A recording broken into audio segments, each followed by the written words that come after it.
नमो अरिहंताणं नमो सिद्धाणं नमो आयरीयाणं नमो वज्झायाणं नमो लोये सौसाहूणम्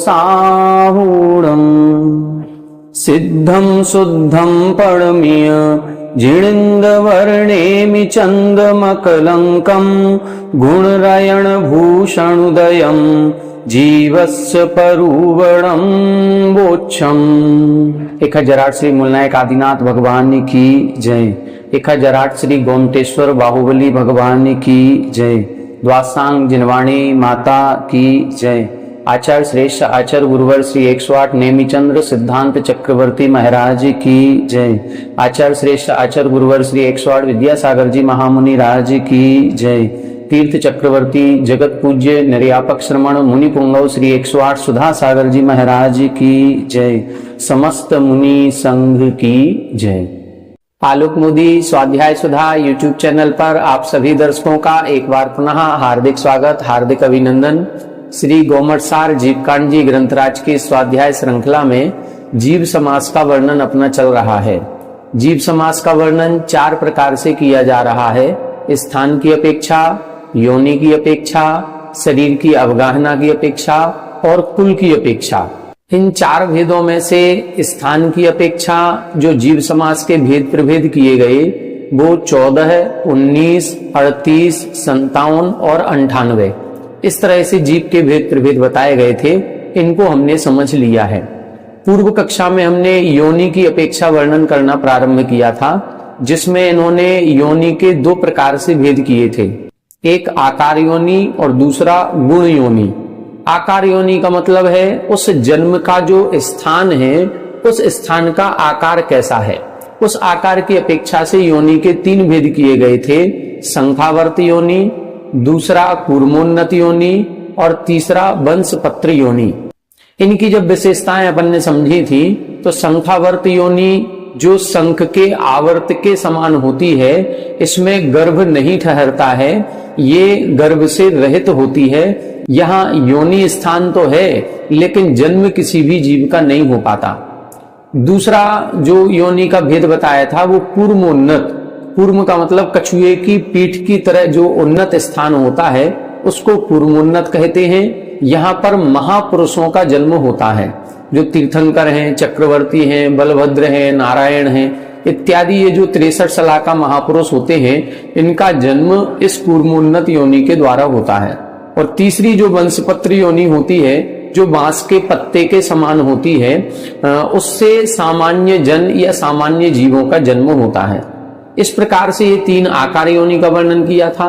फिर 9 प्रकार की गुण योनि का वर्णन किया था, जिसमें सचित्त, अचित्त, सचित्ताचित्त, शीत उष्ण, शीतोष्ण और समृत, विवृत और समृत विवृत, ऐसे 3 प्रकार से गुणों की चर्चा की गई थी।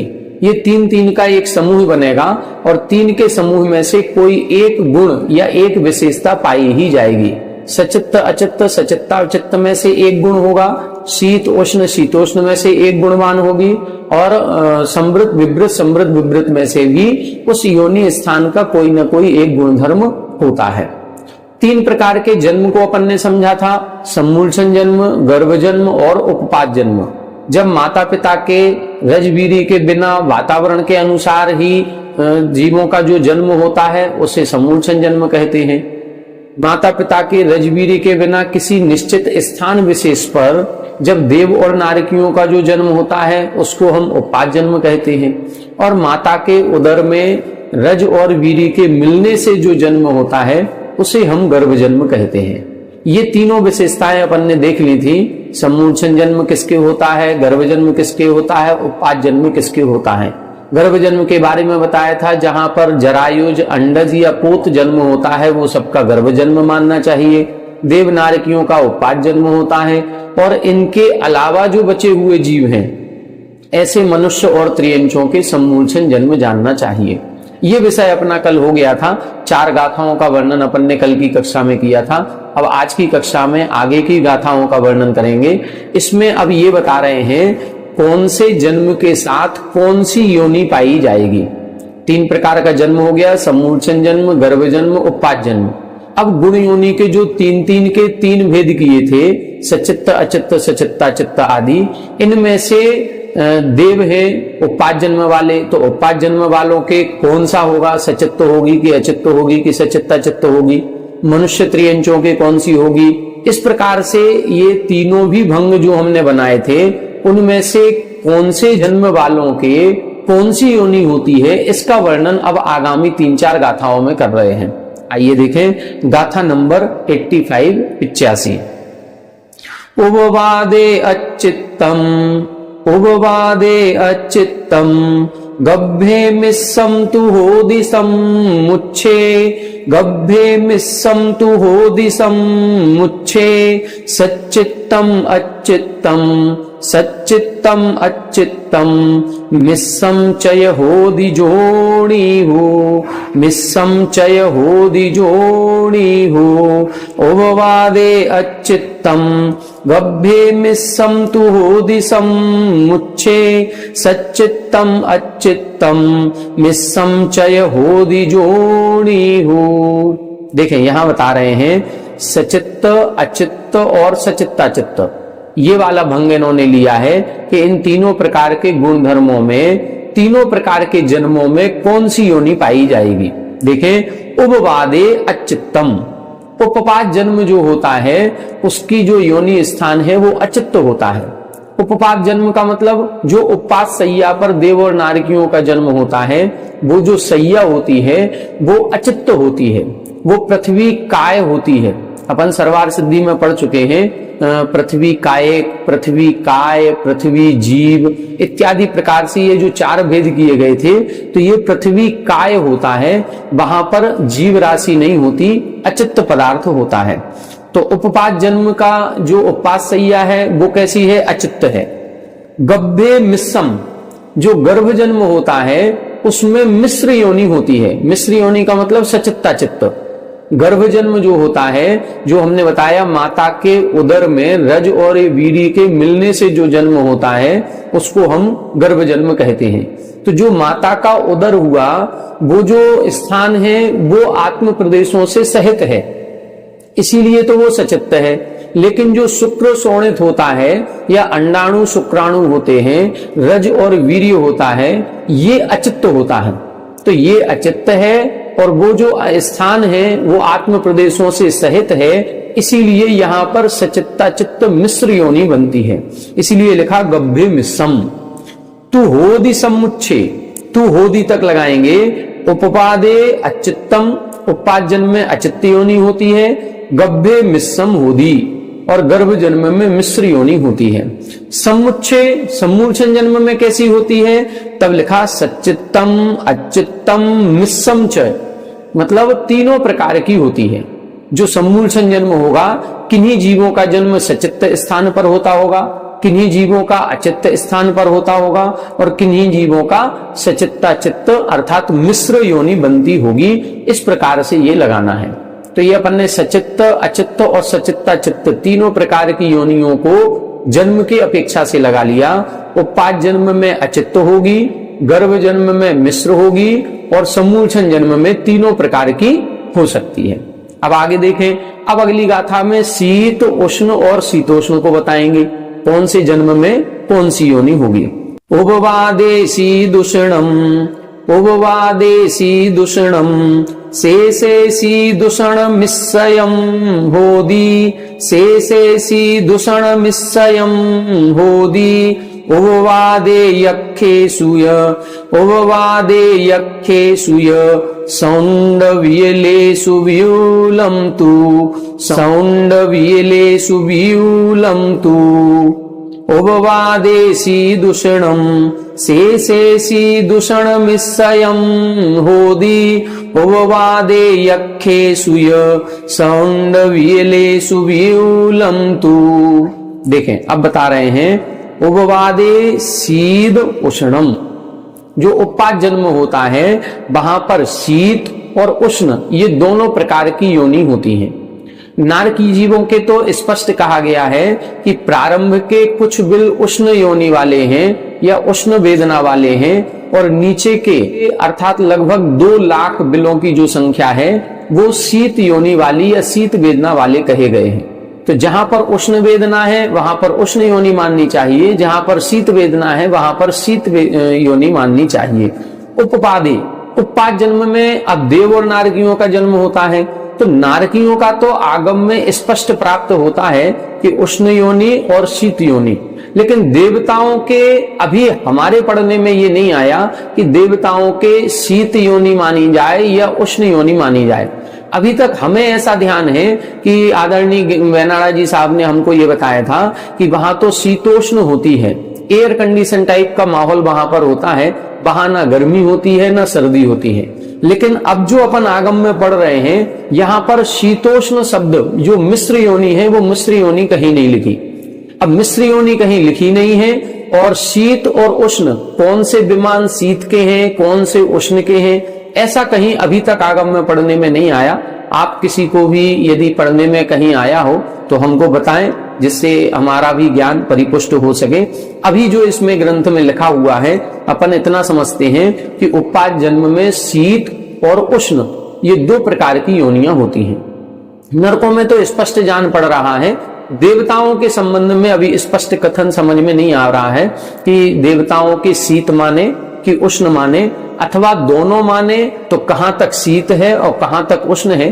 देखते हैं कभी जिज्ञासा समाधान में इस प्रश्न को रखने का अवसर मिलेगा तो इसको रखेंगे। आगे देखें, शेषे शीदूषण मिस्सयम होदी। शेषे का मतलब अब जो शेष जन्म वाले हैं, गर्भ जन्म और सम्मूलसन जन्म, तो दोनों प्रकार के जन्म में शीद उष्ण मिस्सयम होदी तीनों प्रकार की होती है। शीत योनि भी होती है, मिश्री उष्ण योनि भी होती है और मिश्र योनि भी होती है। फिर इसके बाद बता रहे हैं उपवाद एयक्षेषुय। अब यहां पर दूसरी लाइन में समृत विवृत और समृत विवृत की चर्चा कर रहे हैं। शीत उष्ण और शीतोष्ण की चर्चा पहली लाइन में बता दी। उत्पाद जन्म में शीत और उष्ण दो प्रकार की बताई, और शेषे जो गर्भ और सम्मूलसन जन्म वाले हैं इनके तीनों भी प्रकार की योनियां होती हैं। इस प्रकार से अपन को समझना है। अब समृत विवृत में देखें तो उपवाद एयक्षेषु। उपवाद का मतलब उत्पाद जन्म वाले देव और नारकी, और साथ में एयक्षेषु, ए का मतलब एक और अक्ष का मतलब इंद्रिय, तो एक इंद्रिय जीवों में सौंड मतलब समृत योनि होती है। उत्पाद जन्म वालों की जो उत्पाद सैया है ये देखने में नहीं आती, इसको कोई देख नहीं सकता, ये समृत ढकी हुई होती है। इसी तरह से एक इंद्रिय जीवों की हम अग्नि जलाते हैं, लेकिन अग्नि में हम ये देख नहीं सकते कि जीव का योनि स्थान कहाँ है। जल में जलकायिक जीवों का योनि स्थान कहाँ है, ये हमारे देखने में या किसी भी जीव के देखने में नहीं आता है। इसीलिए सौंड अर्थात ये समृत होती है। अब शेष कौन से जीव बचे? शेष जीव बचे हमारे विकलत्रय जीव बचे और पंचेंद्रीय जीव बचे, जो त्रियंच और मनुष्य दोनों प्रकार के। तब लिख रहे हैं बियलेसु ब्यूलमतु। बियलेसु का मतलब विकलेसु का मतलब दो इंद्रिय, तीन इंद्रिय और चार इंद्रिय जीवों में ब्यूलम का मतलब विवृत योनि होती है। उत्पाद जन्म वालों की बता दी, देवनारकियों की, इनकी समृत होती है। अब त्रियंचों की चर्चा करना प्रारंभ किया तो त्रियंचों में एक इंद्रियों की भी समृत होती है, लेकिन जो विकलत्रय दो इंद्रिय, तीन इंद्रिय और चार इंद्रिय होते हैं इनके कौन सी होती है? इनके विवृत होती है। अब कौन बचे? अब बचे हमारे पंचेंद्रिय त्रियंच और मनुष्य। अब उनकी चर्चा अगली उसमें कर रहे हैं। देखें, गभ्भज जीवाणम पुण मिस्सम नियमेण होदि जोणिहु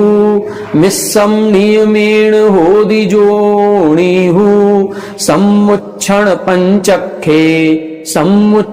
पंचखे वियलंबा व्यूल जोणिहु गभ्भज जीवाणम पुण मिस्सम नियमेण होदि जोणिहु सम्मुच्छण पंचखे वियलंबा व्यूल जोणिहु। देखें, ऊपर की गाथा में जो दो गाथाएं अपन ने देखी उनमें सचित्त अचित्त सचित्ताचित्त का वर्णन हो गया, शीत उष्ण और शीतोष्ण का हो गया। फिर दूसरी लाइन में इन्होंने समृत विवृत और समृत विवृत का वर्णन करना प्रारंभ किया। तो उपाद जन्म और एक इंद्रियों में समृत योनि है, विकलेंद्रियों में विवृत योनि होती है। तो एक तरह से उपाद जन्म पूरा हो गया और एक इंद्री और दो इंद्री, तीन इंद्री, चार इंद्री तक के जीव अर्थात जो समूर्छन ही होते हैं उनका वर्णन हो गया। अब पंचेंद्री जीवों की बात कर रहे हैं। तो पंचेंद्री जीवों में दोनों प्रकार का जन्म पाया जाता है, समूर्छन जन्म भी होता है और गर्भ जन्म भी होता है। तो इनके कौन सी योनि होगी, समृत होगी कि विवृत होगी कि समृत विवृत होगी, ये देखें। गभ्भज जीवाणम पुण्य। अब यहां बता रहे हैं कि जो पंचेंद्रियों में गर्भ जन्म वाले हैं ऐसे जीवों के मिश्रम नियमेण होदि जोनि हूं, इनके क्या होगी, मिश्र योनि होती है। मिश्र का मतलब कुछ भाग समृत है और कुछ भाग विवृत है, कुछ ढका हुआ है कुछ खुला हुआ है, इस प्रकार से जाननी चाहिए। सम्मुक्षण पंचखे, लेकिन जो सम्मूर्छन जन्म में पंचेंद्री वाले हैं, अभी गर्भ जन्म की बात हो गई, अब पंचेंद्रियों में जो सम्मूर्छन जन्म वाले हैं उनके वियलंबा व्यूल जोड़िहु। वियलंबा विकल, विकल अर्थात जो पहले विकलेंद्रिय बताए थे उन विकलेंद्रियों के समान ही व्यूल जोड़िहु विवृत योनि वाले ही होते। कुल मिलाकर के जो सम्मूर्छन जन्म वाले हैं, एक इंद्री हो चाहे दो इंद्री, तीन इंद्री, चार इंद्री हो, चाहे पंचेंद्रियों में सम्मूर्छन जन्म वाले हैं, इन सभी के व्यूल का मतलब विवृत योनि ही होती है। ठीक है। और जो गर्भ जन्म वाले हैं उन गर्भ जन्म वाले पंचेंद्रिय जीवों के मिश्र योनि कही गई, समृत विवृत। ठीक है, इस तरह से अपन को लगाना है। अब इन तीनों का सभी का आप लोग चार्ट बना लें। एक पहले कॉलम में जन्म का नाम लिखें, सम्मूर्छन जन्म, गर्भ जन्म, उपाद जन्म। फिर उसके बाद योनि का लिखें, शीतोष्ण, शीतोष्ण में से कौन सी होगी, सचित्त अचित्त, सचित्ता चित्त में कौन सी होगी, और अपने समृत विवृत, समृत विवृत में से कौन सी होगी। ऐसे ये कॉलम बना करके इसका एक चार्ट बनाया जा सकता है जिससे ये सारा विषय आपको स्पष्ट हो जाएगा। अब इसके बाद बता रहे हैं ये जो गुण योनि 9 प्रकार की कही गई हैं, इन 9 प्रकार की योनि के साथ साथ हम सभी कई बार आगम में पढ़ते भी हैं और प्रवचनों में सुनते भी हैं कि यह जीव 84 लाख योनियों में भ्रमण कर रहा है। तो ये 84 लाख योनियां कौन कौन सी होती हैं इसके बारे में विस्तार से बता रहे हैं। देखें, सामण्येणय एवं नवजोड़ियो हवन्ति बेत्थारे, नवजोड़ियो हवन्ति बेत्थारे, लक्षाण चतुरसीदी जोड़ियो होन्ति नियमेण, जोड़ियो होन्ति नियमेण, सामण्येणय एवं नवजोड़ियो हवन्ति बेत्थारे, लक्षाण चतुरसीदी जोड़ियो होन्ति नियमेण। देखें, यहां बता रहे हैं ये जो हमने 9 प्रकार की योनियां कही हैं ये सामान्य की अपेक्षा से कही हैं। ये संक्षेप कथन है। विस्तार से जब हम इन योनियों के भेद प्रभेद करेंगे तो ये फिर 84 लाख योनियां हो जाती हैं।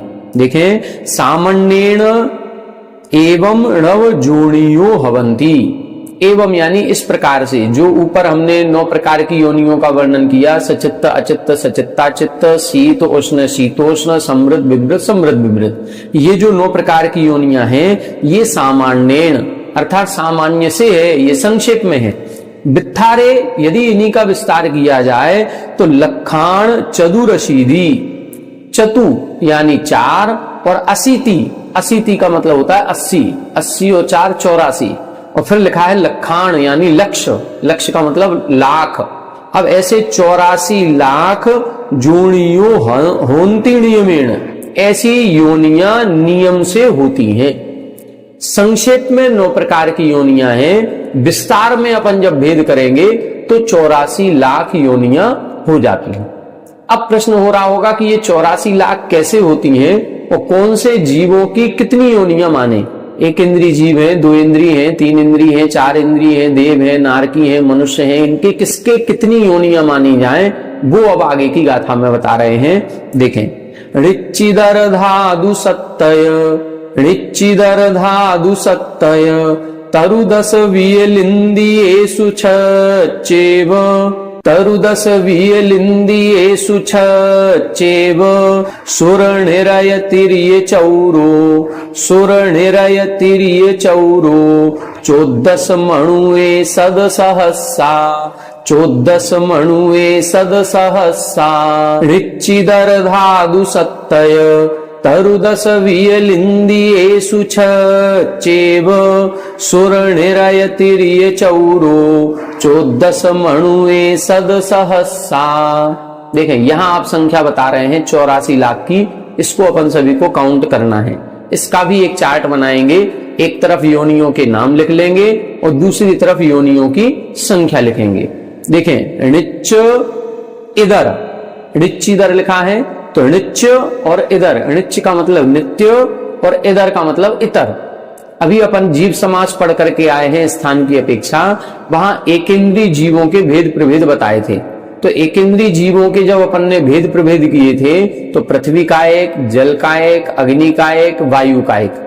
फिर वनस्पति कायक में दो प्रकार की वनस्पति थी, साधारण वनस्पति और प्रत्येक वनस्पति। साधारण वनस्पति के दो भेद किए थे, नित्य निगोद और इतर निगोद। तो यहां पर यही बता रहे हैं, नित्य अर्थात नित्य और इधर यानी चतुर्गति। तो इधर दोनों प्रकार के निगोद हो गए, ये साधारण वनस्पति, नित्य निगोद और इतर निगोद। फिर लिखा धादु, धातु, धातु का मतलब होता है पृथ्वी, जल, अग्नि और वायु। ये जो चार प्रकार के जीव राशि हैं, इनको धातु कहा जाता है। तो चार प्रकार के ये और एक नित्य निगोद और एक इतर निगोद, ये 6 प्रकार के जीव हो गए। अब इन 6 प्रकार के जीवों के सत्तय, इनके सभी के साथ साथ लगाना है। साथ साथ क्या लगाना है? साथ साथ लाख लगाना है। लाख शब्द कहां से निकलेगा? इसी गाथा के सबसे नीचे लास्ट में, दूसरी लाइन में लास्ट में लिखा है सद सहस्सा। सद, सत का मतलब होता है 100 और सहस का मतलब होता है 1000। 100,000 का मतलब होता है 1 लाख। अपन गिनती पढ़ेंगे 1000, 2000, 5000, 10,000, 50,000, 90,000, फिर 99,000 और 99,000 के बाद क्या होगा? 100,000। अब अपन लोग 100,000 नहीं बोलते हैं, अपन लोग बोलते हैं 1 लाख। तो 100,000 कहें या 1 लाख कहें, एक ही चीज है। तो इधर लिखा सद सहस्सा, ये सद सहस्सा सभी में लगाएंगे। तो इधर लिखा है सत्त, तो सत्त सद सहस्सा अर्थात 7 लाख लगाना है। तो क्या होगा? नित्य निगोद के 7 लाख, इतर निगोद के 7 लाख, पृथ्वी का एक के 7 लाख, जल का एक के 7 लाख, अग्नि का एक के 7 लाख, वायु का एक के 7 लाख। ऐसे कितने हो गए? 7 छिंग 42 लाख योनियों के भेद इधर हो गए। कुल 84 लाख हैं, 84 लाख में से 42 लाख हो गए। अब 42 और बचे। देखें अब आगे क्या लिखा? तरु 10, तरु का मतलब वृक्ष, वनस्पति। जो प्रत्येक वनस्पति है उस प्रत्येक वनस्पति के 10 सद सहस्सा, 10 लाख हो जाएंगे।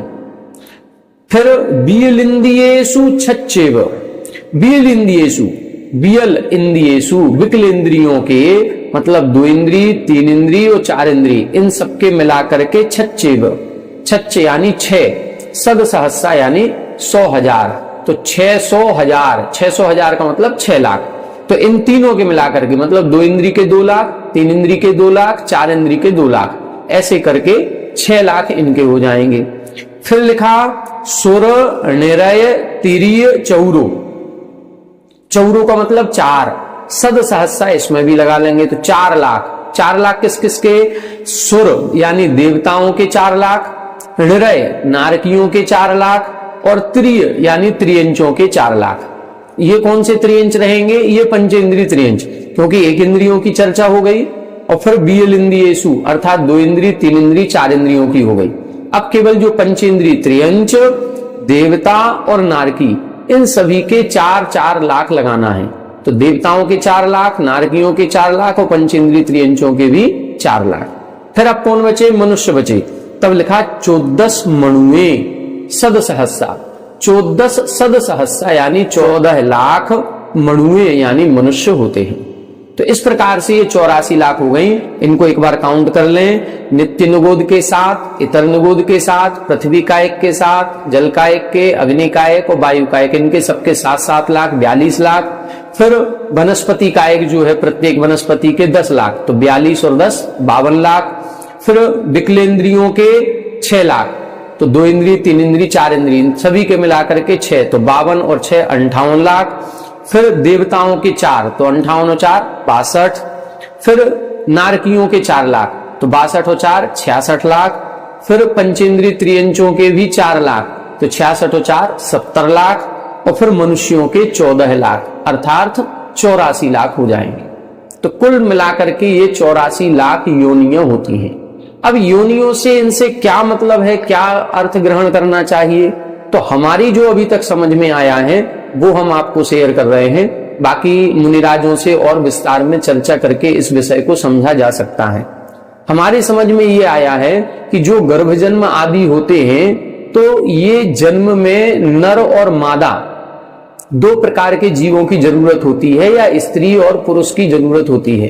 तो कुछ परमाणु स्त्री के परमाणु हैं और कुछ पुरुष रूप परमाणु पाए जाते हैं।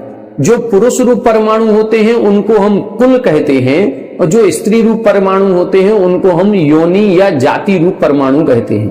तो ये जो 84 लाख हैं ये योनियां हैं, ये स्त्री रूप परमाणु हैं। इन परमाणुओं के द्वारा ही जीव की उत्पत्ति या जीव के शरीर का निर्माण होता है। अब इसके बाद योनि का वर्णन यहां कर दिया, इसके बाद अभी शरीर की अवगाहना का वर्णन करेंगे और फिर कुल का वर्णन आएगा। वो जो कुल का वर्णन आएगा उसमें पुरुष जाति रूप परमाणुओं की चर्चा की जाएगी। तो हमें ऐसा लगता है कि ये जो 84 लाख योनियां कही जाती हैं ये स्त्री जाति रूप परमाणु हो रहे हैं, और जो अभी 199 लाख करोड़ कुल कोटि की चर्चा की जाती है वो पुरुष रूप परमाणुओं की चर्चा है। जब भी किसी जीव का जन्म होता है तो इन दोनों प्रकार के परमाणुओं के अपेक्षा से जन्म होता है, ऐसा जानना चाहिए। ऐसा अभी तक हम समझ पाए हैं, ऐसा होना चाहिए। बाकी इसमें कुछ अंतर भी हो सकता है, इनको आगे और वरिष्ठ विद्वानों से अथवा मुनिराजों से चर्चा करके इस विषय को समझा जा सकता है। तो ये स्पष्ट हो गया योनियां कितने प्रकार की हैं। 9 प्रकार की योनियां सामान्य से हैं और 84 लाख प्रकार की योनियां ये विस्तार से बता दी। अब यहां पर आगे और बता रहे हैं किस गति में कौन सा जन्म होता है। जो अपन ने तत्वार सूत्र में सूत्र पढ़े हैं, कौन सी गति में देवनारगियों के कौन सा जन्म होगा, मनुष्य त्रियंचों के कौन सा होगा, वो सब इधर बता रहे हैं। देखें, उपवादा सुरणिरया, उपवादा सुरणिरया, गब्भज सम्मुच्छिमाहुणर तिरिया, गब्भज सम्मुच्छिमाहुणर तिरिया, सम्मुच्छिमा मनुस्सा, सम्मुच्छिमा मनुस्सा, पज्जत्ता एय वीय लखा, पज्जत्ता एय वीय लखा, उपवादा सुरणिरया, गब्भज सम्मुच्छिमाहुणर तिरिया, सम्मुच्छिमा मनुस्सा, पज्जत्ता एय वीय लखा। देखें यहां बता रहे हैं कौन से जीवों के कौन सा जन्म होगा, कौन से जन्म से कौन सी योनि होती है ये बता दिया। अब कौन से जीवों के कौन सा जन्म है ये बता रहे हैं। उपवादा सुर निरया, जो देव और नारकी हैं, सुर का मतलब देव और निरय का मतलब नारकी, तो देव और नारकियों के उपवादा उपपाद जन्म होता है। देव नारकाणा मुपपादा, ये जो सूत्र पढ़ने पड़ा वो लाइन इधर लिख दी। फिर आगे गब्भज सम्मुच्छमाहु नर त्रिया, अब 2 गति और बची, नर और त्रिया। नर का मतलब नर मनुष्य और त्रिया का मतलब त्रियंच। मनुष्य और जो त्रियंच हैं इनके गब्भज सम्मुच्छमा, इनके गर्भ जन्म भी होता है और सम्मूर्छन जन्म भी होता है। दोनों प्रकार के जन्म वाले जीव इन दोनों गतियों में मिल जाते हैं। तो इस प्रकार से एक लाइन में इन्होंने सभी जन्मों का विभाजन कर दिया गतियों की अपेक्षा। देवनारकियों के उत्पाद जन्म और मनुष्य त्रियंचों के गर्भ और सम्मूर्छन जन्म होता है। इनमें और क्या विशेषता है तब बता रहे हैं। सम्मुच्छमा मनुष्या अपज्जत्ता, मनुष्या के बाद अवग्रह बना है तो आ निकलेगा। मनुष्या अपज्जत्ता ए विय लखा। ए का मतलब एक और वियल का मतलब विकल, अखा का मतलब इंद्रिय। तो अखा शब्द दोनों में लगेगा, ए अखा वियल अखा, एकेंद्रीय और विकलेंद्रीय। तो एकेंद्रीय जीव, विकलेंद्रीय जीव और जो अपर्याप्तक मनुष्य होते हैं, इन सभी के सम्मुच्छमा, इन सबके सम्मूर्छन जन्म होता है। देवनारकियों के उत्पाद जन्म है, फिर इसके बाद मनुष्य और त्रियंचों के गर्भ और सम्मूर्छन दोनों प्रकार का जन्म कहा। तो अब कौन से जीवों के गर्भ जन्म और कौन से जीवों के सम्मूर्छन जन्म होगा ये बता रहे हैं। तब इन्होंने लिखा जो एक इंद्रिय जीव हैं और जो विकलेंद्रीय जीव हैं, 2 इंद्रिय, 3 इंद्रिय, 4 इंद्रिय, मतलब एक इंद्रिय से लेकर के 4 इंद्रिय तक के सभी जीव नियम से सम्मूर्छन जन्म वाले होते हैं। और अपज्जत्ता मनुष्य, जो अपर्याप्तक मनुष्य हैं, ये भी सम्मूर्छन जन्म वाले होते हैं, गर्भ जन्म में अपर्याप्तक नहीं होते। गर्भ जन्म वाले मनुष्य जितने होंगे ये निर्वृत्त पर्याप्तक और पर्याप्तक होते हैं। इनकी आयु अंतर्मुहूर्त से ज्यादा होगी, शरीर पर्याप्ति पूर्ण होने के बाद ही इनका मरण होगा। लेकिन अपज्जत्ता मनुष्य, जो सम्मूर्छन मनुष्य होते हैं, वो लब्ध पर्याप्तक होते हैं अथवा लब्ध पर्याप्तक मनुष्यों का सम्मूर्छन जन्म होता है। आगे देखें, पंचख त्रिखाओ, पंचख त्रिखाओ गब्भज सम्मुच्छिमा तेरे खाणम, गब्भज सम्मुच्छिमा तेरे खाणम, भोग भूमा गब्भ भवा, भोग भूमा गब्भ भवा, नरपुण्ना गब्भ जाचेव, नरपुण्ना गब्भ जाचेव। पंचख तिरिखाओ गब्भज सम्मुच्छिमा तेरे खाणम, भोग भूमा गब्भ भवा, नरपुण्ना गब्भ जाचेव। देखें यहां बता रहे हैं पंचख त्रिखाओ। अब त्रियंचों में जो पंचेंद्रिय हैं, मनुष्य तो पंचेंद्रिय ही होता है, इसीलिए ऊपर त्रियंचों में एक इंद्रिय और विकलेंद्रियों की चर्चा हो गई और सम्मूर्छन मनुष्यों की चर्चा हो गई।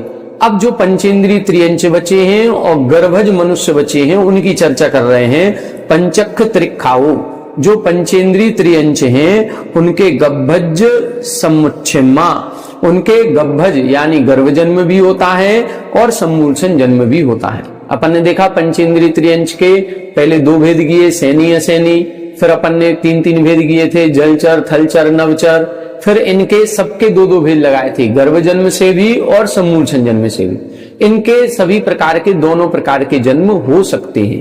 कहाँ? कर्म भूमि में।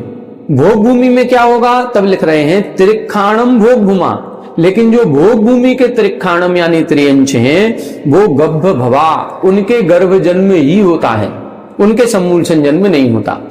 इसीलिए अपन ने देखा था भोग भूमि के 3 नियम पड़े थे, वहां पर सैनी ही होते हैं, वहां पर गर्भ जन्म वाले ही होते हैं, वहां पर जलचर जीव नहीं होते, थलचर और नवचर होते हैं।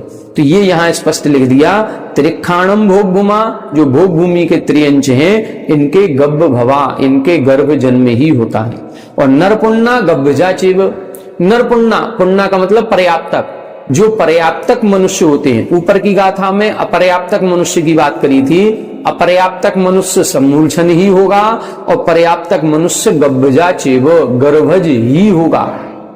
यहां ये स्पष्ट कर दिया, जो मनुष्य सम्मूर्छन जन्म वाले हैं वो लब्ध पर्याप्तक ही होते हैं, वो कभी पर्याप्तक नहीं बनेंगे।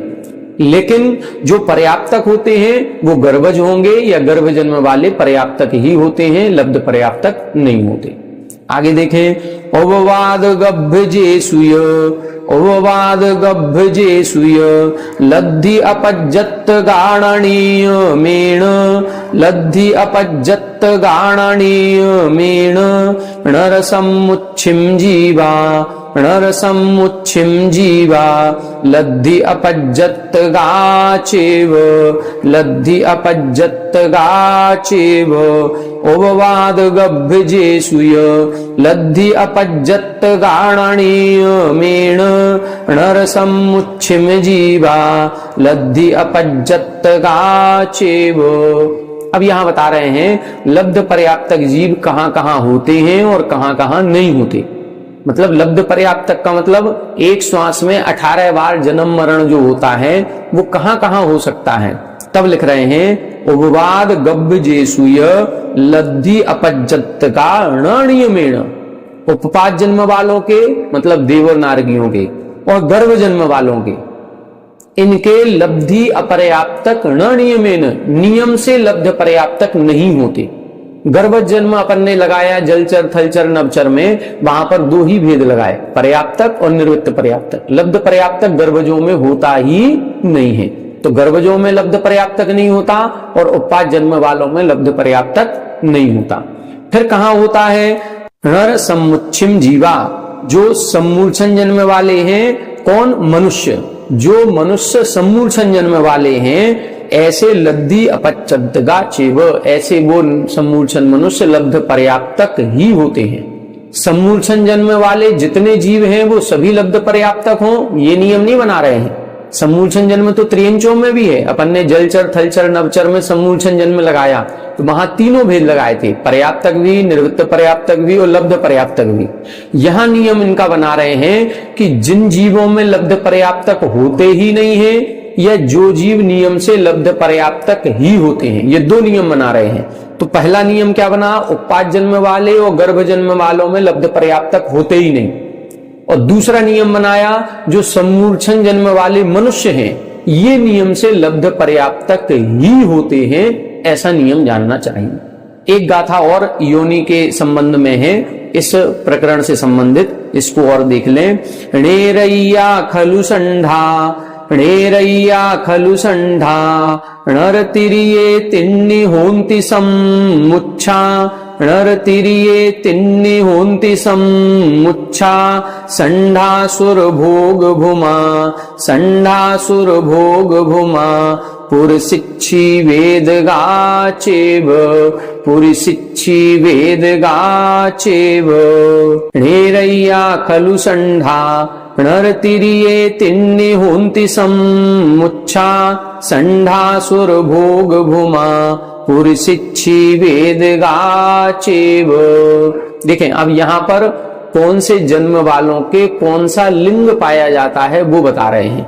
जो अपन ने दूसरे अध्याय में लास्ट के 2-3 सूत्र पढ़े हैं, नारक सम्मूर्छनो नपुंसकानी न देवाह से शास्त्री वेदाह, ये तीनों सूत्रों को यहां पर इस गाथा में बता रहे हैं। देखें, नेरैया खलु संढा, जो नार की जीव होते हैं ये संढा, संढा का मतलब होता है नपुंसक वेद वाले ही होते हैं। कौन से? नेरैया, नार की जीवों के नपुंसक वेद ही होता है। आगे लिख रहे हैं नरत्रिये तिन्नि होन्ति सम्मुच्छा, जो नरत्रिये, नरत्रिये का मतलब मनुष्य और त्रियंच हैं, उनमें तिन्नि होन्ति, उनमें तीनों भी वेद होते हैं। मतलब वो नपुंसक वेद भी होता है, स्त्री वेद भी होता है और पुरुष वेद भी होता है। किसमें? मनुष्य और त्रियंचों में।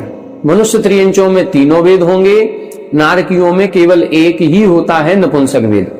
आगे लिख रहे हैं सम्मुच्छा संढा, जितने सम्मूर्छन जन्म वाले हैं उनके नियम से संढा यानी नपुंसक वेद ही होता है। अपन ने सूत्र पढ़ा नारक सम्मूर्छनो नपुंसकानी, तो लिख दिया नेरैया खलु संढा, नार की आ गए, और सम्मुच्छा संढा ये भी सम्मूर्छन जन्म वाले आ गए, तो नारक सम्मूर्छनो नपुंसकानी। फिर आगे लिख रहे हैं न देवाह।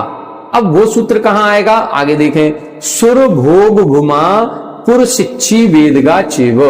सुर, सुर का मतलब देवता, जितने भी देव हैं, और भोग भूमा, जितने भी भोग भूमिया जीव हैं, चाहे वो मनुष्य हो चाहे त्रियंच हो, जितने भी देव, जितने भी मनुष्य और त्रियंच जो भोग भूमिया हैं वो पुरसिच्छी यानी पुरुष, पुरुष वेद वाले हैं, और इच्छी का मतलब स्त्री वेद वाले ही होते हैं। देवताओं में नपुंसक वेद नहीं होता और भोग भूमिया मनुष्य त्रियंचों में नपुंसक वेद नहीं होता। अब कौन बचे?